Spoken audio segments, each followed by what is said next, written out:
My dear students, my friends, आज हम आपको लेकर आए हैं भारतीय संविधान के मौलिक अधिकार। मौलिक अधिकार से, फंडामेंटल राइट से ऐसा कोई एग्ज़ाम नहीं जिससे प्रश्न नहीं पूछे जाते हों। एक या दो से अधिक भी प्रश्न आते हैं। यदि आपने मेरी पूरी ये वीडियो को देख लिया तो मैं नहीं समझता कि आपका फिर कोई प्रश्न से छूटेगा। मतलब 1 या 2 नंबर आपके निश्चित रूप से पक्के हो जाएंगे। तो बिना देरी के शुरू करते हैं। मौलिक अधिकार, ये जिनको हम मूल अधिकार के नाम से भी जानते हैं, और ये भारतीय संविधान के भाग 3 में हैं। अनुच्छेद 12 से लेके 35 तक हैं। इसके बाद और ये कहाँ से लिए गए हैं तो संयुक्त राज्य अमेरिका से लिए गए हैं। अनुच्छेद 12 जो है वो क्या कहता है कि मूल अधिकार की परिभाषा, यानी अनुच्छेद 12 में मौलिक अधिकारों की, फंडामेंटल राइट्स की परिभाषा दे रखी है। इसके बाद अनुच्छेद 13 में मूल अधिकारों से असंगत या अल्पीकरण की विधियां दे रखी हैं जो संसद के पास हैं। और अब हम बात करते हैं जो मौलिक अधिकार हैं। तो भारतीय संविधान के मूल संविधान में 7 मौलिक अधिकार थे, लेकिन प्रेजेंट टाइम में 6 मौलिक अधिकार हैं। उनको हम क्रमवाइज देखेंगे। तो सबसे पहला है समता का अधिकार, अर्थात समानता का अधिकार, जो अनुच्छेद 14 से लेकर के 18 तक है। नहीं, अब 14 से 18 जो क्रमवाइज अनुच्छेद हैं उनको हम देख लेते हैं क्रमवाइज। तो देखो, अनुच्छेद 14 क्या कहता है कि विधि के समक्ष समानता, अर्थात कानून की दृष्टि में प्रत्येक नागरिक, भारत का प्रत्येक नागरिक एक समान है। वो चाहे किसी भी उच्च पदाधिकारी हो या कोई निम्न स्तर का व्यक्ति हो, मतलब छोटे से छोटा व्यक्ति और बड़े से बड़ा व्यक्ति, कानून की दृष्टि में सब एक समान है। कानून किसी के साथ में कोई पक्षपात नहीं करता है, ये अनुच्छेद 14 कहता है। अनुच्छेद 15 कहता है कि धर्म, किसी भी धर्म का व्यक्ति हो, किसी भी नस्ल का हो, कोई भी लिंग का हो, किसी भी वंश का हो, किसी भी जाति का हो, किसी भी जन्म स्थान का हो, मैं संविधान कानून की दृष्टि से या किसी भी दृष्टि से कोई विभेद नहीं करेगा, कोई पक्षपात नहीं करेगा, ऐसा अनुच्छेद 15 कहता है। अनुच्छेद 16 कहता है नियोजन या नियुक्ति, चाहे तो किसी भी विभाग में नियुक्ति का हो या कोई नियोजन प्रोसीजर हो, ऐसे प्रोसीजर में भारतीय संविधान सभी को एक समान मौलिक अधिकार देता है और एक समान मौलिक अधिकार प्रदान करता है, जो अनुच्छेद 16 में मौजूद है। मतलब अगर कोई भी वैकेंसीज है, कहीं कुछ है, तो वो उसकी भरने की प्रोसीजर जो है सभी नागरिकों पर एक समान लागू होगी। जो फॉर्म अप्लाई करने का जो प्रोसीजर है और जो उसकी विधियां हैं, उस विधि पे सब पर लागू होंगी। लेकिन कुछ विकल्प पे से आरक्षण है, ओबीसी को आरक्षण है या एससी को आरक्षण है, एसटी को आरक्षण है, उस आरक्षण विधिवत रूप से पालन किया जाएगा। लेकिन अनुच्छेद 16 कहता है कि नियोजन नियुक्ति की समानता, मतलब यहाँ पर सभी को समान दृष्टि से देखा जाएगा। अनुच्छेद 17 बहुत आता है जब में, इसका मतलब है अस्पृश्यता का अंत, छुआछूत का अंत। अनुच्छेद 17 कहता है कि कोई भी किसी प्रकार से, किसी भी जाति धर्म रूप से कोई छुआछूत या निचली जाति समझकर या निचला व्यक्ति समझकर उसे किसी भी सार्वजनिक स्थान पर आने जाने से, पढ़ने से, लिखने से, काम करने से नहीं रोक पाएगा। वो सब एक दृष्टि में एक समान है, जो समानता के अधिकार के तहत आता है। यदि इसका कोई उल्लंघन करता है तो इसके लिए उल्लंघन के लिए वो सर्वोच्च न्यायालय, उच्च न्यायालय या जिला न्यायालय की शरण ले सकता है। अनुच्छेद 18 उपाधियों का अंत है। जब देश आज़ाद नहीं हुआ, इससे पहले कुछ उपाधियाँ हुआ करती थी, जमींदारी या बहुत सारी उपाधियाँ के नाम से जाना जाता था। तो उन अनुच्छेद 18 के तहत कोई भी व्यक्ति किसी विदेशी कोई उपाधि धारण नहीं करेगा और उसका अंत कर दिया गया है पूर्ण रूप से। लेकिन अनुच्छेद 18 में एक पॉइंट और आता है कि भारत सरकार द्वारा दिए जाने वाले समस्त पुरस्कार, जितने भी पुरस्कार होते हैं जो भारत सरकार देती है, वितरण करती है, चाहे वो खेल जगत में हो या राष्ट्र सेवा के जगत में हो या वीरता के उपलक्ष्य में हो, वो सभी पुरस्कार जो है अनुच्छेद 18 के तहत दिए जाते हैं। तो इस प्रकार से समता का अधिकार 14 से 18 मैंने अभी कंप्लीट कर दिया। अब हम बात करते हैं स्वतंत्रता का अधिकार, फ्रीडम राइट्स। ये जो है 19 से लेकर 22 तक है। तो मैं आपको इसमें साथ साथ एक बता दूं कि जो स्वतंत्रता का अधिकार है, भारतीय संविधान के मूल संविधान में 6 प्रकार की स्वतंत्रता थी। जो 19 में, मतलब जो अनुच्छेद 19 है, अनुच्छेद 19 में जो स्वतंत्रता है वो कितने प्रकार की हैं? 7 प्रकार की थी पहले, लेकिन अब जो है ये 6 हैं, यानी कि एक अनुच्छेद यहाँ से हटा दिया गया है। तो पहले हम इसी की बात कर लेते हैं। देखिए, मूल संविधान में जो आर्टिकल्स 19 है, 19 अनुच्छेद है जिसमें स्वतंत्रता का अधिकार का उल्लेख किया गया है। तो उस समय 7 थी, लेकिन प्रेजेंट टाइम में 6 प्रकार की स्वतंत्रता हैं, अर्थात मौलिक अधिकार भी पहले 7 थे, अब 6 हो गए हैं, और स्वतंत्रता भी 6 प्रकार की है। तो वो कौन कौन सी है? एक तो आर्टिकल 19A में बोलने की स्वतंत्रता है, अपनी अभिव्यक्ति, अपने विचार देने की स्वतंत्रता दी गई है, और इसी के तहत प्रेस को स्वतंत्रता प्रदान की गई है।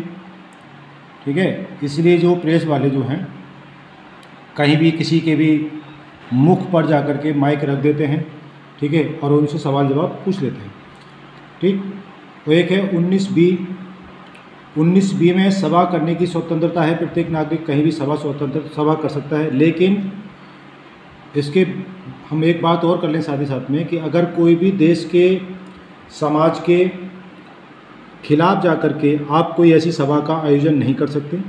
यदि ऐसा करते हैं तो वो देश के विरोध माना जाएगा, देश का विद्रोह माना जाएगा। तो आपको ऐसी सभा नहीं करनी दी जा सकती है, उसको रोका जा सकता है, यहाँ तक कि आपको दंडित भी किया जा सकता है, क्योंकि राष्ट्र सर्वोपरि है। फिर है 19C, संघ बनाने की स्वतंत्रता। आप अपने विकास के लिए, सामाजिक विकास के लिए, अपने जाति वर्ग को उठाने के लिए, आप अपने वर्ग को उठाने के लिए किसी प्रकार का संघ बना सकते हैं, यूनियन बना सकते हैं। लेकिन कोई भी ऐसा संघ आप नहीं बना सकते जो देश के विरुद्ध हो। ठीक है, ऐसी विरुद्धात्मक आप संघ नहीं बना सकते। अर्थात अपने विकास के लिए, मानव विकास के लिए, वर्ग विकास के लिए, जाति विकास के लिए, देश के विकास के लिए किसी प्रकार का कोई भी संघ आप बना सकते हैं। जैसे भारत में अखिल भारतीय हिंदू महासभा है, ठीक है, ऐसी विभिन्न प्रकार के संघ हैं। तो वो एक अलग प्रकार के संघ हैं जो राष्ट्र हित में ही काम करते हैं कहीं ना कहीं। ठीक है, क्योंकि एक व्यक्ति का विकास का मतलब है देश का विकास। तो 19C जो है संघ बनाने की स्वतंत्रता देती है। 19D क्या देती है? कहीं भी आप आवागमन कर सकते हैं, आवागमन की आपको स्वतंत्रता है, आने जाने की स्वतंत्रता है, कहीं भी आप आ जा सकते हैं, इसमें कोई रोक टोक नहीं है। लेकिन 19D के तहत आवागमन की स्वतंत्रता है। अगर आपको किसी टीचर ने पढ़ा दिया, किसी व्यक्ति ने आपको बता दिया, संविधान में आपने पढ़ लिया, इसका मतलब ये बिल्कुल नहीं है कि आप कहीं भी आएंगे जाएंगे। तो आने जाने का जो विधि है उस विधि के का पालन तो आपको करना पड़ेगा। जैसे सड़क पर आप जाएंगे तो सड़क के जो नियम हैं, सड़क पर जाने के जो नियम है, घर से बाहर जाकर सड़क के जो नियम है कि आपको राइट हैंड चलना है, लेफ्ट हैंड चलना है, ठीक है नहीं, आपको बाइक चलानी है तो हेलमेट लेके चलना है, गाड़ी के कागज़ लेके चलने हैं, ठीक है, और स्पीड ब्रेकर हैं तो वहाँ पे आपको रोक के चलना है, आपको सड़क के नियमों का पालन करना है। अगर आप ट्रेन में यातायात कर रहे हैं तो आपको टिकट लेके बैठना है, ठीक है। तो इस प्रकार से जो रूल्स हैं आपके आने जाने के, उनका तो आपको जो है पालन करना पड़ेगा। अगर मान लीजिए कि कोई व्यक्ति कहता है कि भाई मैं तो स्वतंत्र हूँ और मैं तो जा रहा हूँ, अब वो 60 की स्पीड पे जा रहा है, बीच सड़क पे, उधर से 60 की स्पीड से दूसरा व्यक्ति आ रहा है, तो क्या हो जाएगा? एक्सीडेंट हो जाएगा। ठीक है नहीं। तो इसके लिए आपके विकास के लिए, आपकी व्यवस्था बनाने के लिए क्या करा है कि कंट्रोल किया गया है इस संदर्भ में।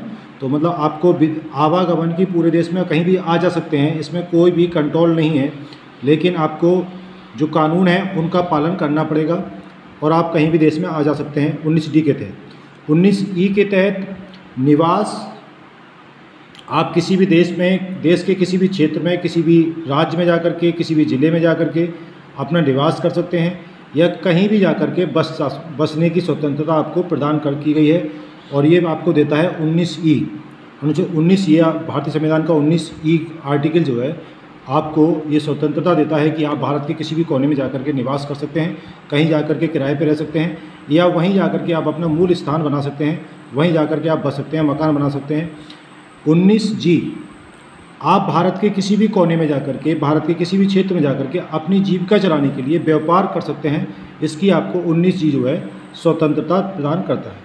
लेकिन ऐसी कोई भी व्यापार आप नहीं कर सकते, उसके लिए रोक लगाई गई है जो विधि के, कानून के दायरे में गलत है, अवैध है, अवैध कार्य, अवैध व्यापार आप नहीं कर सकते हैं। अर्थात कानून का पालन करते हुए आप कोई भी व्यापार या अपना जीविका अर्जन, जीविका चलाने के लिए व्यापार कर सकते हैं। यदि आप कानून के विरोध में जाके अवैध कार्य करते हैं तो वो अवैध कार्य कहलाएगा। ठीक है भाई। फिर एक 19F है जिसको समाप्त कर दिया गया है। जब संपत्ति के अधिकार था, एकत्र करने का जो स्वतंत्रता थी पहले प्रत्येक नागरिक को, उसे 44वें संविधान संशोधन द्वारा 1978 अधिनियम के तहत अब हटा दिया गया है और उसे कानून का अधिकार बना दिया गया है।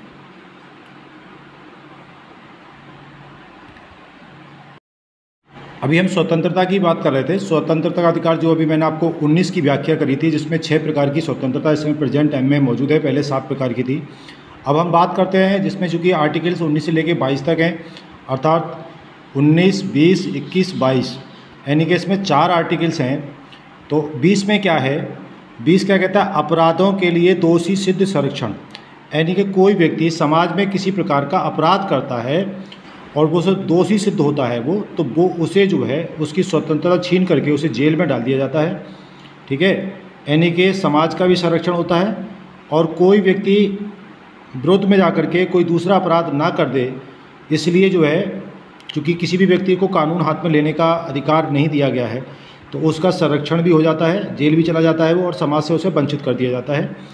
फिर एक है अनुच्छेद 21 में प्राण एवं देह की स्वतंत्रता, यानी कि प्रत्येक व्यक्ति को अपने देह की सुरक्षा करना और प्राण जीने का मतलब अपने प्राणों को बचाए रखना, अपना जीवन जीने का अधिकार प्रत्येक नागरिक को मौजूद है और इसे कभी भी समाप्त नहीं किया जा सकता है, क्योंकि ये एक व्यक्तिगत स्वतंत्रता है। सही है। अभी मैं आपको उसमें चैप्टर बताऊंगा आगे जाके कि कुछ स्वतंत्रता को ख़त्म कर दिया जाता है, लेकिन 21वीं जो स्वतंत्रता है ना, ये किसी भी कीमत पर कभी भी किसी भी स्थिति में समाप्त नहीं होती है, प्राण एवं देह की स्वतंत्रता। लेकिन अगर कानून द्वारा आपने कोई ऐसा अपराध कर दिया, ऐसा कोई कार्य कर दिया जो समाज के और देश के विरुद्ध है, जाके आपने घिनौना कोई अपराध कर दिया, तो ये भी स्वतंत्रता आपकी छीनी जा सकती है। किसके तहत? कानून द्वारा स्थापित विधि, मतलब आपकी जो प्राणों की जो स्वतंत्रता है इसको भी छीना जा सकता है। स्थापित द्वारा ही किसी को प्राण या देह वंचित किया जा सकता है, अन्यथा नहीं। अर्थात मैं आपको ये बता सकता हूँ कि जैसे जिन लोगों को किसी घिनौने अपराध के लिए आजीवन कारावास के साथ साथ कभी कभी फांसी लगाई जाती है, फांसी दी जाती है, तो ऐसे अपराध को मतलब विधि द्वारा, न्यायालय द्वारा उसके प्राणों की स्वतंत्रता भी छीन ली जाती है, क्योंकि उससे ये उम्मीद की जाती है कि अगर इसको जेल से बाहर जाएगा तो ऐसे पुनः ये घिनौने अपराध करेगा और समाज को दूषित करेगा, तो उसे जीने का अधिकार भी कानून छीन लेता है। ठीक है।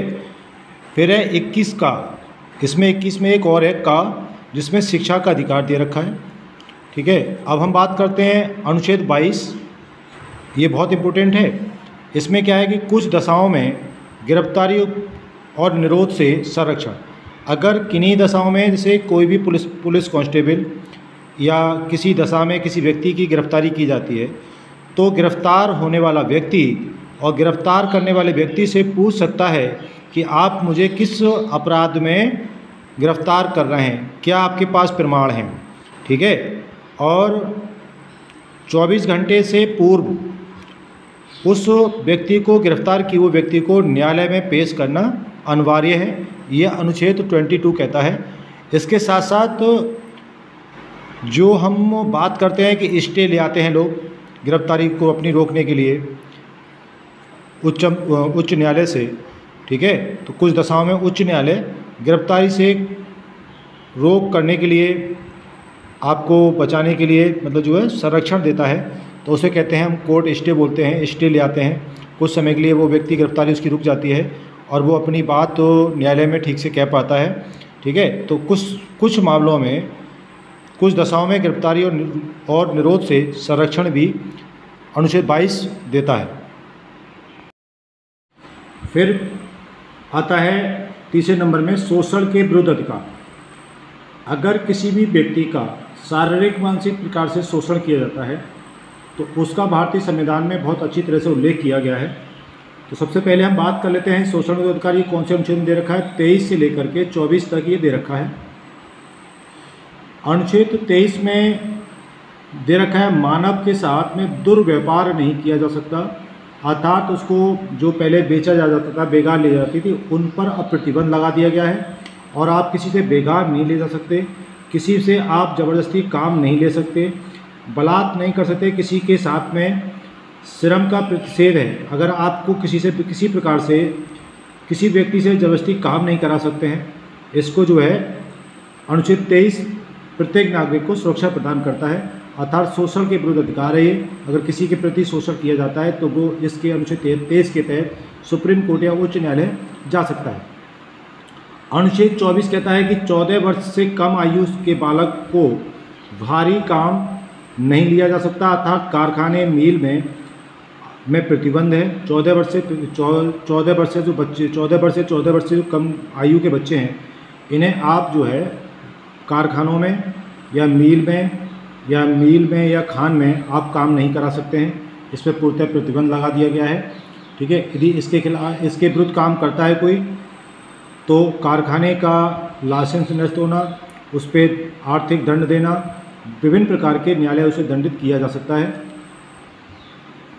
अब आता है अनुच्छेद धर्म की स्वतंत्रता। चौथा जो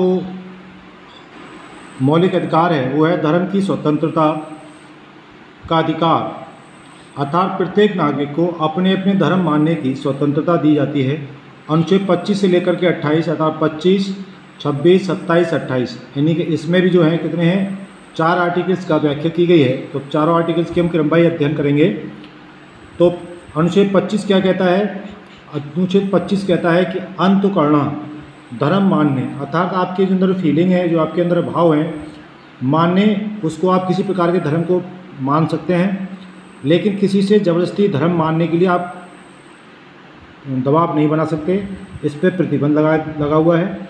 वो अपने मन से किसी भी धर्म का अनुसरण कर सकता है, किसी भी धर्म का पालन कर सकता है और अपने धर्म का आप जो है कानून के दायरे में रह करके प्रचार कर सकते हैं और किसी भी धर्म का आप आचरण करने के लिए पूर्ण रूप से स्वतंत्र हैं। इसमें आपके कोई भी बाहरी दबाव या कानून रूप से आपसे कोई प्रतिबंध नहीं लगाता है। लेकिन अगर किसी व्यक्ति पर बाहरी दबाव से ज़बरदस्ती कोई कानून बदलने के लिए या धर्म बदलने के लिए ज़बरदस्ती करता है, उस पर दबाव बनाता है, प्रभाव बनाता है, तो ऐसे रूप में भी मतलब तब जो है सुप्रीम कोर्ट हस्तक्षेप कर सकती है, कानून हस्तक्षेप कर सकता है।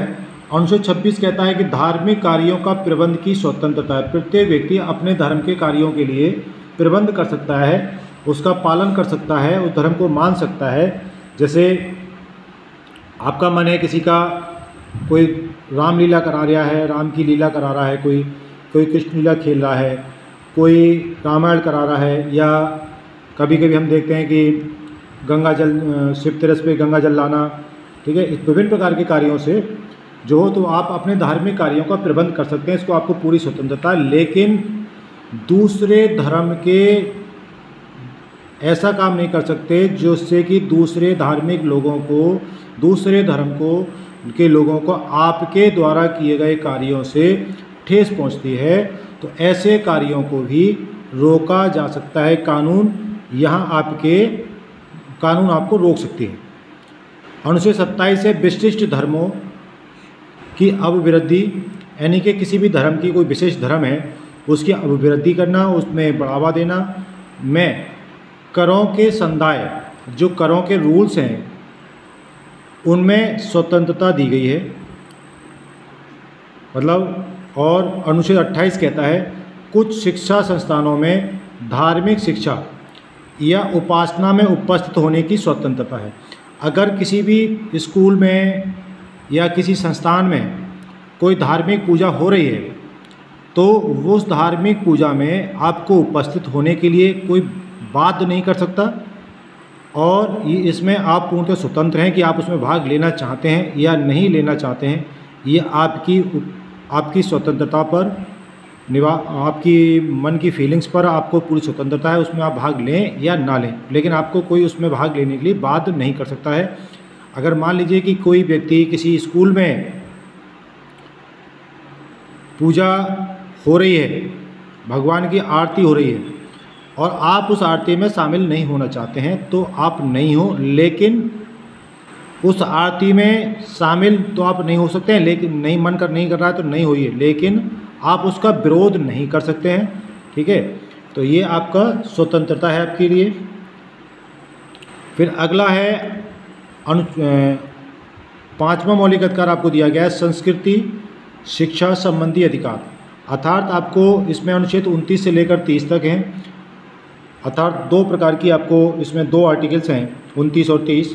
तो 30 में क्या है, अल्पसंख्यक वर्गों का संरक्षण दिया गया है। अल्पसंख्यक लोग कौन से होते हैं, जैसे मुस्लिम है, सिख है, ईसाई है, जैन है, जो कम धर्म के लोग होते हैं भारत में जिनकी संख्या कम है, सही है नहीं, ऐसे लोगों को अल्पसंख्यक के रूप में जाना जाता है। तो उनको अनुच्छेद 29 ये स्वतंत्रता देता है ऐसे वर्गों के लिए कि वो अपनी शिक्षा में संस्कृति का संरक्षण कर सकते हैं। अनुच्छेद 30 कहता है शिक्षा संस्थाओं की स्थापना को प्रशासन करने की अल्पसंख्यक वर्गों का अधिकार है।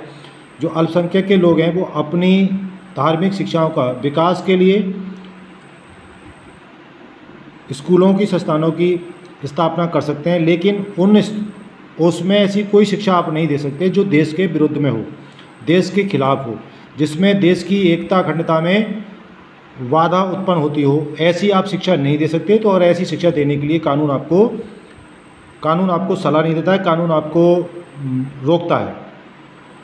अनुच्छेद 31 में मैं आप बात करूँ, अनुच्छेद 31 जो था तो उसमें था संपत्ति का अधिकार, सही है। अनुच्छेद 31 में संपत्ति का अधिकार था, जिसे 44वें संविधान संशोधन द्वारा 1978 ईस्वी में 1978 अधिनियम द्वारा निरस्त कर दिया गया और इसे कानून का अधिकार बना दिया गया।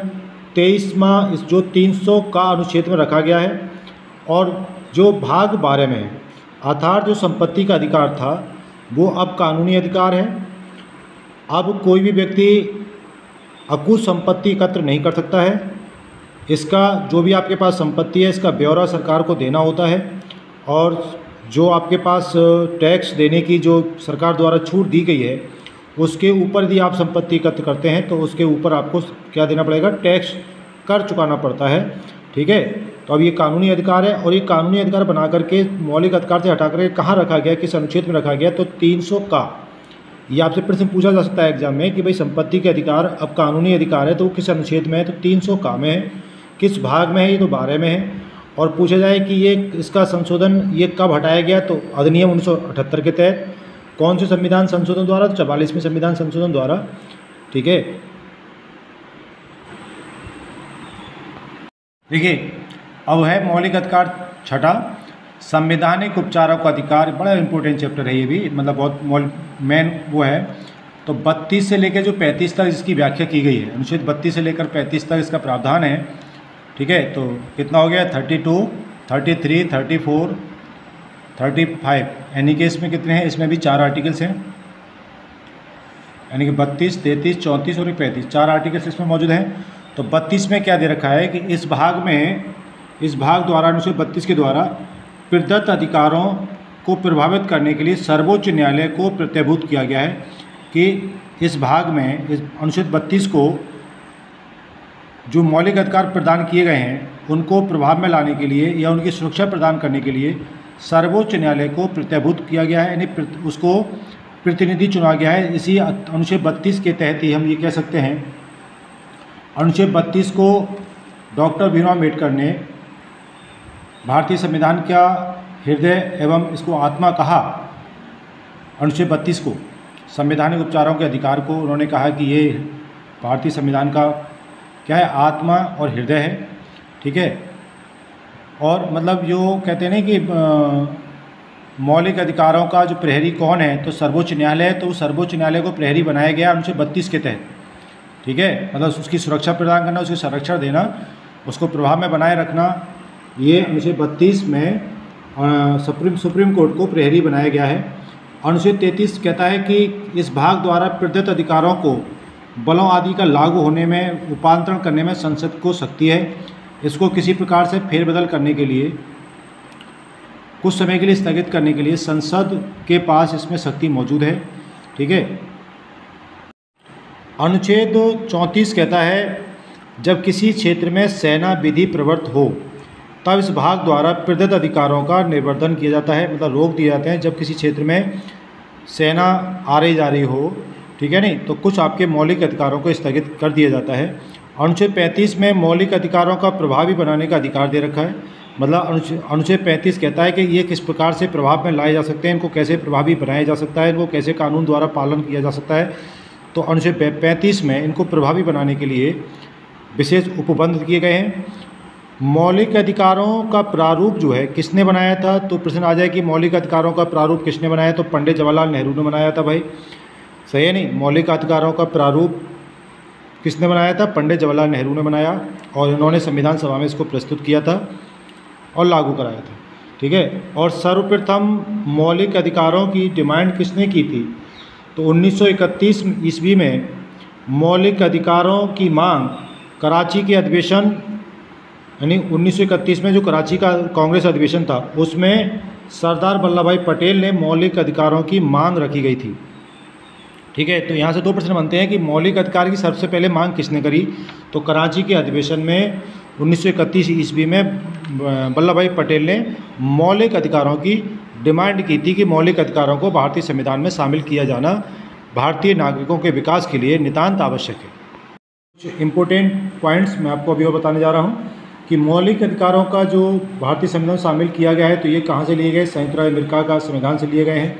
मौलिक अधिकार में भाग 3 को भारत का अधिकार पत्र कहा जाता है, इंग्लिश में से मैग्ना कार्टा कहा जाता है। मैग्ना कार्टा एक फ्रांसीसी शब्द है और इसका सबसे पहले प्रयोग इंग्लैंड में हुआ था। इसका सबसे पहले प्रयोग इंग्लैंड में, एक बार फिर बता देता हूँ मैं।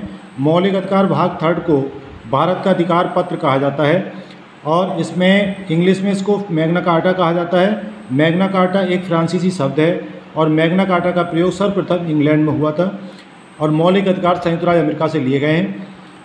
फिर है राष्ट्रीय आपात, ये बड़ा इंपॉर्टेंट पॉइंट है कि राष्ट्रीय आपातकाल के दौरान अनुच्छेद 352 के तहत जीवन एवं व्यक्तिगत स्वतंत्रता, जो मैंने आपको बताया 21वीं अनुच्छेद है, वो 21वें जो अनुच्छेद के तहत उसको छोड़ करके स्वतंत्रता को छोड़कर स्थगित किया जा सकता है। यानी कि जो आपको व्यक्तिगत स्वतंत्रता है उनको छोड़ करके 352 के तहत जब आपातकाल देश में लग जाए, ऐसी स्थिति में आपका जो सभी मौलिक अधिकारों को स्थगित किया जा सकता है, सिर्फ जीवन एवं व्यक्तिगत अधिकारों को छोड़कर, ठीक है। व्यक्ति अपने मौलिक अधिकारों की सुरक्षा के लिए अनुच्छेद 226 के तहत अगर कोई व्यक्ति किसी व्यक्ति का मौलिक अधिकारों का हनन होता है तो 226 के तहत वो उच्च न्यायालय जा सकता है। तो उत्तर प्रदेश का उच्च न्यायालय इलाहाबाद में है, यानी 226 के तहत वो उच्च न्यायालय जा सकता है और 32 के तहत वो सर्वोच्च न्यायालय की शरण ले सकता है या सर्वोच्च न्यायालय जा सकता है। मैंने मौलिक अधिकारों से संबंधित आपको सभी वेरी इंपॉर्टेंट जितने भी मतलब इसके पॉइंट हैं वो सभी मैंने पूर्ण से व्याख्या कर दी है। जो परीक्षा प्रतियोगी परीक्षा आगामी कोई भी रही हो, कोई भी है अभी आने वाली हो या पीछे निकल गई, आप इसका इतिहास उठा कर दे सकते हैं कि मौलिक अधिकार से ज़रूर प्रश्न पूछे जाते हैं और जो भी मैंने अभी आपको बताया है, ठीक है नहीं, मेरी नज़र में ऐसा कोई पॉइंट नहीं जो यहाँ से छूट गया हो। आप इसको फुल वॉच करें और यदि वीडियो पसंद आए तो चैनल को सब्सक्राइब करें और अपने दोस्तों के साथ, अपने साथियों के साथ इसको शेयर करें। धन्यवाद। जय हिंद।